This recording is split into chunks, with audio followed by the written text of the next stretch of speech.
Hello guys, welcome back to my new vlog. तो guys कैसे हैं आप? आई होप आप सब अच्छे होंगे गाइस। तो अभी बज रहे हैं शाम के 5 और आज का व्लॉग हम शाम से शुरू करें चाय के साथ। तो यहाँ पे चाय बना रही है गुड्डू। तो गुड्डू शाम की चाय अक्सर गुड्डू ही बनाती है। वो स्लैब के ऊपर बैठ जाती है और उसको मैं देती हूँ चीनी चाय पत्ती, तो वो खुद ही डालती है। और रोज़ शाम की चाय गुड्डू बनाती है हमारे लिए। और आज अभी 5 बज रहे हैं। आज हम मतलब दिन भर बच्चे सोए नहीं, मैं भी नहीं सोई। तो आज हमारी 5 बजे ही चाय बन रही है। वैसे हमारी 6:30 बजे चाय बनती है या फिर 6 बजे बनती है। 5 बजे तो काफ़ी जल्दी हो जाता है सब। और दिन तो ज्ञाना सोई रहती है, लेकिन आज वो नहीं सोई। और गुड्डू तो कभी भी नहीं सोती है दिन में, बहुत कम होगा जब उसकी तबीयत ख़राब होगी या उसको थकान होगी तभी वो सोती है, अदरवाइज़ वो नहीं सोती है दिन में। और फिर मैं भी नहीं सोती हूँ। मैं भी अगर कभी टाइम मिल गया या थोड़ा सा गुड्डू ने सोने दिया तो 5 मिनट सो लेती हूँ, नहीं तो आराम करती हूँ। थोड़ी देर लेट जाती हूँ, अपना ब्लॉग वगैरह एडिट करती हूँ, लेकिन सोना तो नसीब नहीं होता है दिन में। और रात को भी चैन से नहीं सो पाते, दिन तो दिन रहा। तो यहाँ पे हमारी चाय जो है वो उबल गई है। हमने इसके पापा को फ़ोन किया था तो उन्होंने बोला मैं देर में आऊँगा, तो हमने सोचा चलो हम दोनों ही पी लेते हैं चाय। और यहाँ पे नीचे ज्ञाना भी खड़ी थी, वो यहाँ पे दिख नहीं रही है। और यहाँ पे सिर्फ मैंने चाय पे ही फोकस किया हुआ है। तो शाम को किस किस को मतलब होता है कि शाम को जब तक चाय ना पियो ना तो एनर्जी ही नहीं आती है। शाम के टाइम हमारे यहाँ तो चाय पीना बहुत मतलब ऐसा लगता है कि जब तक चाय नहीं पी तब तक शाम नहीं हुई है। तो यहाँ पे चाय उबल गई है। और सबसे पहले मैं अपने कानों के लिए मैंने ना अपने कान्हा को भी, अपने लड्डू गोपाल को भी चाय पीना सिखा दिया है। तो उनको भी मैं शाम को चाय पिलाती हूँ। और यहाँ पे हम तीनों के तीनों पी रहे हैं चाय। गुड्डू चाय के साथ शाम को रस खाती है और सुबह भी उसको दोनों टाइम आदत है। और यहाँ पे ज्ञानी ने आधा दूध पिया और उसके बाद फिर नाचने लग गई इधर उधर। तो मैं उसको कोशिश करी थी कि तू दूध पी ले, लेकिन वो नहीं पी रही थी। हम शाम को उसके लिए दूध बनाते हैं, अपने लिए चाय, सुबह भी उसके लिए दूध बनता है, हमारे लिए चाय। तो जैसे गुड्डू को आदत पड़ी ना चाय पीने की, मैं चाह रही हूँ कि ज्ञाना को ना पड़े, लेकिन अब साथ में है तो पड़ी जाएगी धीरे धीरे। लेकिन चाय ज़्यादा अच्छी नहीं होती। वैसे चाय गुड्डू पीती नहीं है, बस सिर्फ उसको डिप करना होता है रस चाय में, लेकिन फिर भी दूध नहीं पीती है वो। यहाँ पे ज्ञानी जो है वो डांस कर रहा है। मैंने एलेक्सा पे उसके लिए गाने लगाए हैं और वो बहुत इन्जॉय करती है जब एलेक्सा पे मैं थोड़ा वैसे डांस करने वाले सॉन्ग लगा देती हूँ। गुड्डू अपना टीवी देख रही है और वो एलेक्सा पे डांस कर रही थी। डांस करने के बाद फिर मैंने जो दूध था फिर ट्राई किया कि इसको पूरा फिनिश कर ले। तो मैंने फिर से बॉटल उसके मुँह में लगा दी कि चलो अब थोड़ी देर बाद पूरा दूध फिनिश कर लेगी। उस टाइम उसने आधा ही पिया था और गुड्डू यहाँ पे अपना चाय रस खा रही है। तो गाइज़ ऐसा किस किस के बच्चे के साथ हुआ है कि जैसे मतलब बच्चे ब्रेस्ट फीड लेना छोड़ते हैं मम्मी का, वैसे ही बच्चे दूध पीना भी छोड़ देते हैं। और मैंने बहुत कोशिश करी थी गुड्डू को दूध पिलाने की, लेकिन उसने नहीं पिया। फिर उसके बाद अब बहुत मुश्किल से मैं उसको दूध पिलाती हूँ। और यहाँ पे मैंने भिगाई थी मेहंदी, तो मैं लगा रही हूँ अपने बालों पे मेहंदी। थोड़ी सी बची हुई थी, बहुत दिनों से ये पैकेट बचा हुआ था, कब टाइम ही नहीं मिल पा रहा था, कभी भूल जा रही थी, थोड़ा सा ही बचा हुआ था। तो मैंने सोचा चलो इसको आज लगा लेते अपने बालों पे। और यहाँ पे जो है ना मैं चम्मच से लगाने की कोशिश कर रही थी।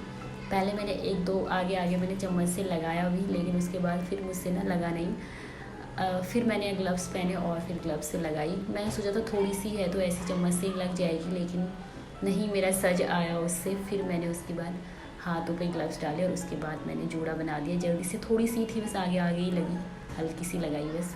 उसके बाद यहाँ पे मैंने गुड्डू को दे दिया होमवर्क करने के लिए उसका स्कूल का। और यहाँ पे मैं भी अपना कुछ कुछ काम कर रही हूँ। तो मुझे भी ना लिखने में बहुत अच्छा लगता है, तो मैं भी कुछ ना कुछ लिखती रहती हूँ। और यहाँ पे मैंने ज्ञानी को दे दिया था ये लिखने के लिए और वो अपना मस्ती कर रही थी, अपना खेल रही थी। मतलब अगर हम कुछ लिख रहे हैं ना तो उसको भी चाहिए कि मुझे भी कॉपी पेन वगैरह दो, मैं भी कुछ लिखूँ। तो यहाँ पे बस वही गुड्डू अपना काम करी और गुड्डू बीच बीच में मुझे पूछ रही थी मम्मा, मैंने उसको 1 to 100 तक लिखने के लिए दिया था। तो बस वही जब यहाँ पे उसको नहीं आ रहा था तो वहाँ पे वो मुझे पूछ रही थी मम्मा अब क्या लिखूँ, और फिर उसने भी पूरा 1 to 100 लिखा। मैं भी अपना काम कर रही थी। तो यहाँ पे हम तीनों के तीनों अपने अपने काम पे लगे हुए हैं। और उसके बाद थोड़ी देर बाद ज्ञाना ने ना परेशान करना शुरू कर दिया था, क्योंकि वो सारा दिन भर नहीं सोई थी, अब उसको आ रही थी नींद। तो फिर ना मैंने एलेक्सा पे उसके लिए भजन लगा दिए, राधे कृष्ण वाले, सॉफ्ट म्यूजिक वाले। तो फिर उसके बाद वो आराम से सो गई थी। 10 नहीं 15 मिनट तक सोई होगी, ज़्यादा तो वो सोती नहीं है। फिर 10-15 मिनट सोई, उसके बाद उठ गई थी। और यहाँ पे देखो सोने की कोशिश कर रही थी, वो बेड पे ना ऐसे सर रख रही थी। फिर थोड़ी देर बाद चटाई में ही सो गई थी नीचे लेट के गाना सुनते सुनते। तो यहाँ पे हम दोनों के दोनों तो काम भी कर रहे थे और मेरे दिमाग में बहुत सारी चीज़ें चल रही थी, क्योंकि बहुत दिनों से ना गुड्डू ज्ञाना दोनों की तबीयत ख़राब चल रही है, बहुत ज़्यादा खांसी हो रही है दोनों को। तो मैं सोच रही थी कि क्या करूँ, कैसे इनकी खांसी ठीक करूँ। तो ये बच्चों के साथ ना काफ़ी सारी टेंशन लगी रहती है साइड में। तो यहाँ पर मैं सोच भी रही थी कि क्या करूँ। फिर मेरे को एक आइडिया आया कि मैं क्यों ना थोड़ा तेल में मेथी और अजवाइन डाल के गर्म करके थोड़ा इन लोगों के सर पे मालिश करूँ, थोड़ा इनको आराम मिलेगा। और इनसे ना मुझे भी खांसी शुरू हो गई है, आज से मेरा भी पूरे गले में दर्द हो रहा है। गुड्डू को भी पहले फ़ीवर आया था, फिर उसके बाद ज्ञानू को फ़ीवर आया। तो जब बच्चों को फ़ीवर वगैरह आता है तो काफ़ी मतलब दिमाग ही घूम जाता है। और यहाँ पे आ गए पापा। ज्ञानी ना सो के उठ गई थी, क्योंकि मैंने बोला ना 15 मिनट से ज़्यादा नहीं सोई थी वो। तो उसके बाद उसने देखा कि पापा आ गए तो बहुत खुश हो गई और उसने रिमोट नीचे रख दिया। अभी भी ना मेरे को गले में वो हो रही है, बहुत ज़्यादा मतलब प्रॉब्लम हो रही है, बोलने में गले में दर्द हो रहा है। तो यहाँ पे पापा लाए थे फ्रूटी दोनों के लिए, तो ये फ्रूटी ठंडी रही थी। और यहाँ पे मैं और गुड्डू काम कर रहे थे। मैं मशीन में कुछ सिलाई कर रही थी, अपने कुछ कपड़े थे ना, कानों के लिए था, कुछ बिछोना बना रही थी मैं कानों के लिए, तो उसको मुझे थोड़ा सा सिलना था। तो यहाँ पे गुड्डू मुझे बहुत ज़्यादा परेशान कर रही थी, कभी कुछ। और उसके बाद जब पापा आ गए ना तो दोनों के दोनों पापा पे चिपक गए। फिर मेरी थोड़ी देर के लिए मुझे थोड़ा आराम मिल जाता है, दोनों पापा के साथ चले जाते हैं। तो यहाँ पे पापा को कपड़े भी चेंज नहीं करने देते, अंदर भी नहीं जाने देते, और दोनों के दोनों पहले खूब सारा पापा के साथ खेलते हैं, उनका मन भर जाता है, उसके बाद वो पापा को छोड़ते हैं। तो यहाँ पे फिर मैं वही ऑयल की तैयारी कर रही थी। खाना वाना हमारा हो गया था, डिनर। फिर उसके बाद मैंने यहाँ पे तेल में मेथी डाली, थोड़ा सा अजवाइन डाला, और उसके बाद दोनों के सर पे अच्छे से मालिश करी, ताकि उनकी खांसी, उनकी सर्दी जुकाम थोड़ा सा कम हो। और यहाँ बेंगलोर का मौसम ना मुझे बिल्कुल भी समझ में नहीं आ रहा है, पता नहीं मौसम की वजह से हो रहा है या किसकी वजह से हो रहा है, लेकिन यहाँ पे बार बार बच्चों की तबीयत ख़राब हो ही जाती है। अगर बारिश होती है तो यहाँ पे थोड़ा ठंडा हो जाता है, अगर बारिश नहीं होती है तो फिर यहाँ पे थोड़ा गर्मी होने लग जाती है। तो समझ में नहीं आता मुझे इस टाइम पे कि मैं कैसे कपड़े पहनाऊँ बच्चों को, और क्या करूँ, कैसे इनका ध्यान रखूँ। अपनी तरफ से मैं पूरी कोशिश करती हूँ ध्यान रखने का, बाकी अब मुझे नहीं पता कि क्या चीज़ की कमी हो रही है, कैसे हो रहा है, लेकिन अपनी तरफ से तो मैं पूरी कोशिश करती हूँ कि ठीक रहें, अच्छे से रहें।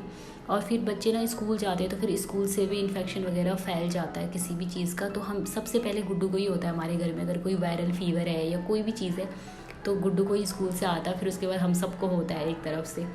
तो पहले गुड्डू को ही हुआ था ये फीवर और कफ वगैरह, फिर उसके बाद ज्ञानू को हुआ और अब मेरी बारी है। तो यहाँ पे ज्ञानू भी आ गया मालिश करवाने के लिए, और ज्ञानू को बहुत अच्छा लगता है मालिश करना अपने सर पे। गुड्डू ने करी ना तो वैसे भी वो गुड्डू को बहुत ज़्यादा कॉपी करती है, जैसा गुड्डू करती है वैसे ही वो भी करेगी। तो वो भी बैठ गया यहाँ पे आराम से, और उसने भी बड़े मज़े लिए मालिश के, अच्छे से बैठा था यहाँ पे। उसके बाद दोनों के दोनों आराम से सो गए थे।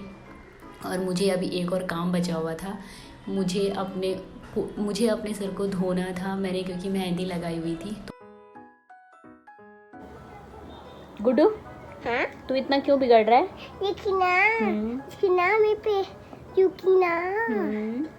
पेरेंट्स को ना लाफ बनाना चाहिए। अच्छा, लाफ बनाना है पेरेंट्स को उल्टे काम करके? नहीं, तुमने किचन का एग्जॉस्ट फैन क्यों चलाया अभी रात को? बस ना थोड़ा सिली ट्रिक्स है। अच्छा, और जो तुम फ्लावर्स, जो पूजा के लिए मम्मा फ्लावर्स लेके आती है, नहीं, जो मम्मा पूजा के लिए फ्लावर्स लेके आती है वो तुम यहाँ से थ्रो क्यों करती हो विंडो से? Well, I am a master. आज तीसरी बार हो रही है ये गलती। पहले दिन लेके आई थी मैं, उस दिन भी आपने डाल दिए थे, दूसरे दिन लेके आई थी उस दिन भी आपने नीचे फेंक दिए, आज तीसरा दिन था, आज भी आपने विंडो से सारे जो फ्लावर्स थे वो फेंक दिए, क्यों? मम्मा, बस ना अब बस ना मेरा न्यू काम है फ्लोर की। अब से नेक्स्ट डे अगर फ्लावर फ्रीज से तुमने बाहर फेंके पूजा वाले तो फिर देख